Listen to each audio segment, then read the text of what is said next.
रूस और यूरोप एक बार फिर आमने सामने। दुनिया पर तीसरी जंग अजीम का खतरा मंडलाने लगा। क्या अब न्यूक्लियर हमलों की लड़ाई होगी? अगर ऐसा कुछ हो जाता है तो पूरी दुनिया में अफरा तफरी फैल सकती है। क्या आप जानते हैं कि वो कौन सी जगह हैं जहां आप न्यूक्लियर हमलों में भी महफूज रह सकते हैं? दुनिया इस वक्त एक खतरनाक सूरत हाल से दो चार है। एक तरफ डोनाल्ड ट्रंप यूक्रेन जंग को खत्म करने की कोशिश कर रहे हैं, तो दूसरी जानिब यूरोप भी अमेरिका के सामने खड़ा हो रहा है, जबकि तीसरी तरफ रूस भी यूरोप को आंखें दिखा रहा है। एक गलत कदम कशीदगी को भड़का सकता है, जिससे यूरोप, अमेरिका समेत दुनिया के कई ममालिक तीसरी आलमी जंग की जद में आ सकते हैं। क्या आप जानते हैं कि अगर ऐसा हो जाए तो दुनिया में कुछ मकामात ऐसे हैं जहां जाकर हम महफूज रह सकते हैं? जैसा कि हम जानते हैं कि न्यूक्लियर हमले अपने साथ बड़ी तबाही लेकर आते हैं।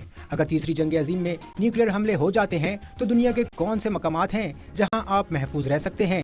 इन मकामात में पाकिस्तान के कुछ इलाके भी शामिल हैं। लेस्टर यूनिवर्सिटी में बैनुल-अक़वामी सियासत की प्रोफेसर एंड्रयू फोर्टर की रिसर्च के मुताबिक जौहरी हमले के इब्तिदाई असरात से बचने के लिए महफूज तरीन मकामात वो होंगे जो बड़े शहरों, सनती मराकज़ और फौजी तंसीबात से दूर हों और जहां पहाड़ मौजूद हों, ताकि धमाकों के असरात से तहफ़्फ़ुज़ मिल सके। नजर डालते हैं उन इलाकों पे जहां जौहरी ताबकात कम पहुंचेंगे। इंग्लैंड से नॉर्थ वेल्स के साहिल पर एक जजीरा है जो दूर दराज होने की वजह से हमले में महफूज रह सकता है। कॉर्नवॉल ये कम आबादी वाला देही इलाका है जहां ज़र ज़मीन और अटलांटिक ओशन से मुतसिल साहिली पट्टी है जो किसी भी बड़े हमले से निस्बतन महफूज रह सकती है। अंटार्कटिका ये दुनिया का सबसे कम आबादी वाला बर्र-ए-आज़म है जो अपनी 5.5 मिलियन मुरब्बा मील की बड़ी जमीन की वजह से जंग में हजारों पनाह गुज़ीरों को पनाह दे सकता है। अब बात करते हैं स्विट्जरलैंड की, जो अपनी गैर जानिबदारी की वजह से दुनिया भर में मशहूर है।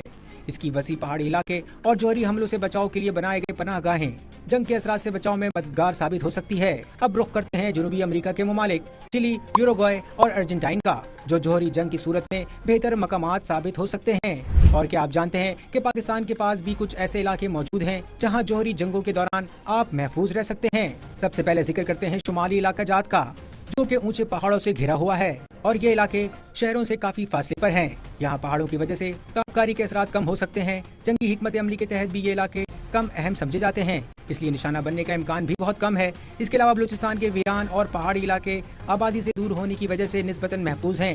इसके अलावा आप किन तरीकों से न्यूक्लियर हमलों में महफूज रह सकते हैं जानते हैं? ज़ेर ज़मीन पनाहगाहें, जिसे हम बंकर भी कहते हैं, महफूज जगह साबित हो सकती है। जंग की सूरत में खुराक और पानी की किल्लत हो सकती है, इसलिए ऐसे इलाकों में जाने की कोशिश करें जहां कुदरती वसाइल ज्यादा हों। न्यूक्लियर हमले के बाद हवा में ताबकारी के ज़र्रात मौजूद रहते हैं, इसलिए मास्क पहनना और जल्द से जल्द किसी महफूज जगह पर जाना सबसे महफूज अमल होगा।